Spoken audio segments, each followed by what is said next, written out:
Hello, this is producer Callum. Thank you for downloading the latest episode of Bobble Pod.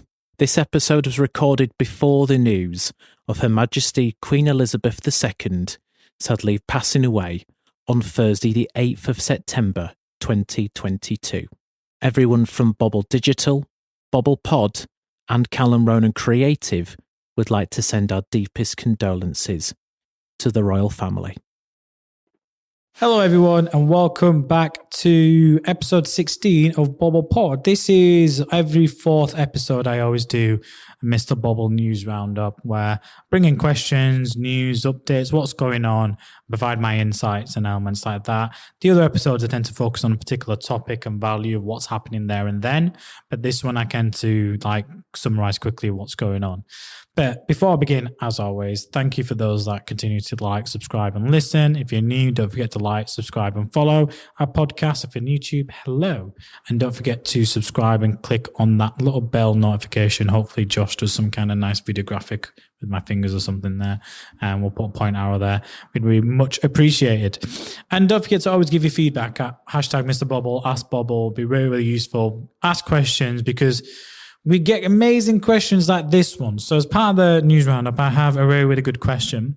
I've had a good few questions since the last few podcasts that we've launched. The last one I actually ended up doing a whole podcast about, which was, digital marketing for startup businesses in terms of, what you would prioritize. This one came in and I really liked this one. And it was, what unpopular opinion do I have in marketing? And we kind of touched up upon this in the outtakes and in between the recording session. And I'll be honest with you, I have a lot of unpopular opinions in marketing. But the biggest one is the biggest influencers in my industry don't provide any tangible value to you as a listener. In fact, you provide value to them in terms of monetary value. We were talking about this, weren't we, Callum, earlier? We talked about, was it Kim Kardashian and Kanye West, and it came from a conversation about who's trending right now. We talked about Andrew Tate. Don't worry, we're not going to dedicate this episode to him.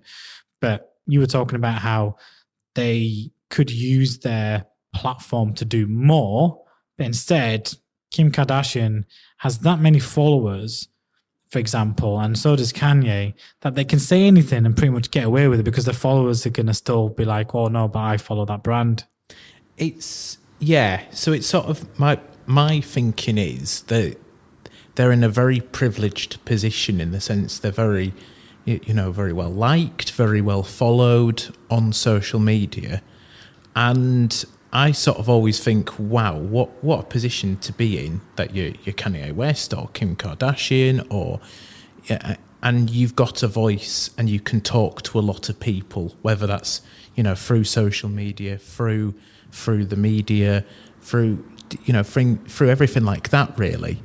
And to me, it's what slightly grinds my gears a little bit is actually the fact that they don't use that platform for positive things. So trying to push mental health, for example, that's a big issue at the moment. Is we've come out of a pandemic and there's a lot of people who are now struggling or have been struggling for a very long time. And it would be great if those people, big celebrities, big, people with a lot of voice and a lot of influence, were able to use their platform to be able to help raise those issues. I agree. I feel like, obviously, I'm going to go into some examples on a marketing perspective, but that's right, because it comes back to that element, and it's on purpose. They monetize it. They monetize their audience. Why wouldn't they? They have that many followers. They've built that platform, monetize, and I get it from your point of view. But it's the same. You wouldn't expect that much from the marketing. If I said in the marketing industry, would you expect the same to happen again compared to the celebrity industry, which you'd probably expect more for them to do? I could sort of see it from an industry perspective. It's fantastic when an organisation backs a campaign to help stop hunger, for example, or a campaign around this week was Leeds Pride. weekend and seeing organisations, back Pride and back the LGBTQ plus community, that's important. And I can sort of see. I always say that, like, although this isn't all companies that do that, I mean, there's a lot of companies just jump on the bandwagon. And is it authentic more than anything else? Or is it just ticking a box? I mean, we're probably opening a debate here. That's unreal. Yeah, it's one of those where we have to be slightly careful because we don't have all the facts. But I'm sure they do it for good reasons. At the end of the day, I'm sure it's difficult to sort of without seeing their marketing strategies. Know why they want to back Pride. They might want to back it because their workforce, supports people who are part of the LGBTQ plus community. So, like, when I say my own proper opinion is the big influencers in the industry don't provide any tangible value to you on the other side of the camera. Look, I'm going to mention a few people here. So, we all know Stephen Bartlett. Now, I'm not comparing myself to Stephen Bartlett. He built a 100 million plus agency. He's achieved things that I would only, wish I could achieve. He's a Dragon's Den. He's got a popular podcast. But when I really read, and no offense to Stephen Bartlett, is because I'm a fan. I'm an advocate. I am influenced by him. I do follow him, but I follow him because he's a known influencer in the industry for what he's achieved, and rightly so. But by God, some of the stuff he shares has no relevance to most of his followers. It's clickbait. He might come out and say, what the hell are you talking about? You don't know nothing. You're just a small agency in Leeds. But you generalize everything on your posts. And it's good. And all I see is, and I see all the time is, it's not just Stephen Bartlett, it's everyone in the industry. They put out a few bullet points, these 7 keys to success, things that I focus on, time out of work when I wasn't in it. That's all. Anyone who starts a business that knows, and if you're a business person who runs a business knows, you've got to slog. You work, there is no holidays, there's no time off, there's no lunch breaks, there's no time for anything like that because you've invested your own hard-earned money. All the success and all the failure is on you. I'll give an example here. Like, I'm 33 years old. I've been impacted by health from a lot of my 20s. I feel like I missed a lot of my 20s because of health. Because of, obviously, I was diagnosed with IgA nephropathy. I went on steroids because my kidneys were failing. Then I was in the industry, then my kidneys failed anyway. And then I set up Bobble Digital. And I've been fortunate enough over the last couple of years to really, put the effort down. But I know how much of a slog it was. The reason I ended up going for dialysis in the evenings between 7 and 11 p.m. is so I could give full attention to my business Monday to Friday, Saturday, Sunday. And what do you think I was doing for 4 hours on dialysis? If you don't believe me, go to J48 at St. James's Hospital and ask him what I'd brought in with me every time I was on dialysis. My laptop. And I did work, dedicated work for 4 hours. So even when I had my blood being filtered out through a dialysis machine, I was working. Because that's what it takes. That's the work ethic you need to run a business. It doesn't happen by coming in at 9 o'clock, open up your emails. Oh yeah, done a little bit of jobs. You know what? I'm going to go take a 2-hour break and do a gym session and ignore my clients, not follow up on all these kind of other projects when we're busy. Come back, finish at 5, go walk the dog in the evening, and, go chill and go rave in the afternoon. I'll wake up at 9. No, you're never going to run a successful business. In the first 5 to 10 years of your business, even the first few years, you have to give it everything to be successful. You have to make sacrifices you don't know.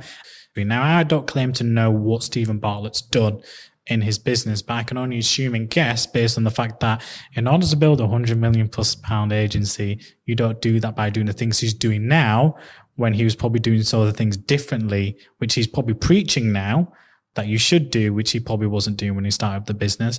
And I feel like it sends out the wrong mindset. And then when you fail in your business and you realize what it was, it's because you didn't give it 100% on all that time when you should have been working instead of taking a lunch break. And I'm not advocating employees do that. I'm talking from a business owner mindset. if you're a freelancer, an individual, and you want control over your time, the only way to get out in this industry is work ethic, is to kind of show all that. I might be going off on one. I'm not trying to have a rant or anything, but I feel like you don't get value from that, because when I read those posts, and this is what I want to come back to, is when I read those posts, in my mind, I'm thinking, how is that going to help Joe Bloggs down the road who runs a car garage? How is that going to help, an SME with 5 employees and like a £500,000 turnover? How are they going to offer flexible working when they've got costs and overheads and tied into contracts with offices and stuff like that? How do you manage mental health at a lower level? And if someone needs time off and you only got, a handful of employees for mental health, how do you recuperate that? You have to hire someone else. How do you hire and compete against other bigger agencies that have got 200 staff? Now, it comes to a point where at a size of a company, medium to large enterprises, yes, those things are possible. But in order to get to that size, you have to do the opposite of what's being preached to get to that level to be able to offer that. Maybe you agree with me, maybe you don't. I would love to know your opinion. Stephen Bartlett, just want to say I love you bigger. You're an inspiration to me. I love what you've done. If I could achieve percentage of what you've done, but I'm allowed an opinion like anyone else. And I will say that a lot of the posts and stuff that I reach, which everybody likes and retweets and reposts for essentially engagement, click clout. You're doing it for a response. You're looking for an engagement. But is it really providing you value? When you reshare that post, are your clients, are your customers, are the people that influence you by your employees, are they really getting value from you? Because if you're saying you're going to start doing things and posting stuff about, flexible work and all these other elements and how to control your mindset, that comes from experience, and that's what Stephen is sharing, his experience. But that's experience now. What about people that are in a different mindset, a different position, at a different stage of the business journey? And I feel like that's where I always see it. I always get more value from YouTube content where the viewers are lower than when the views are high. Because it goes to me that show that people are just basically interested in the overall, is it a good video to watch, as opposed to actual information out there. Now, it depends on you, really. To me, I'm like, there's a lot of influencers out there. There's a lot of the big ones that, I listen to Joe Rogan, I listen to all these people, etc., and it's all good, and you might discuss it in the workplace. But what did you learn? What can you practically do and implement in the day-to-day lives? I hope that listeners can take away what I talk about and actually go in and implement it and practice it, which is why I try to focus more, not on larger organization advice, but more local businesses, because I am a local Leeds-based agency. I hope to be international one day, but I guarantee you my mindset and how the advice I give will be to businesses at all levels, not just some. So that's my unpopular, and that's why it's an unpopular opinion. So before you start screaming and shouting at me and, big fans of Stephen Bartlett, like I said, I'm a big fan as well. If I saw him, I'd ask for a picture, but he'd probably now say no. But, I'm a big fan of his. But it's not just Stephen, it's a number of people out there, like, people with big followers, and they share something and they write a post about it. And I'm thinking to myself, no, you don't do that. And it's like, and I guarantee you most people think, no, you don't do that. And it's like, you're doing that to get likes, comments, and reshares on posts. So it's smart. It's good marketing. It's great marketing. But practice what you preach, please. That's all I do. If you want to do that, not do that, it's entirely up to you.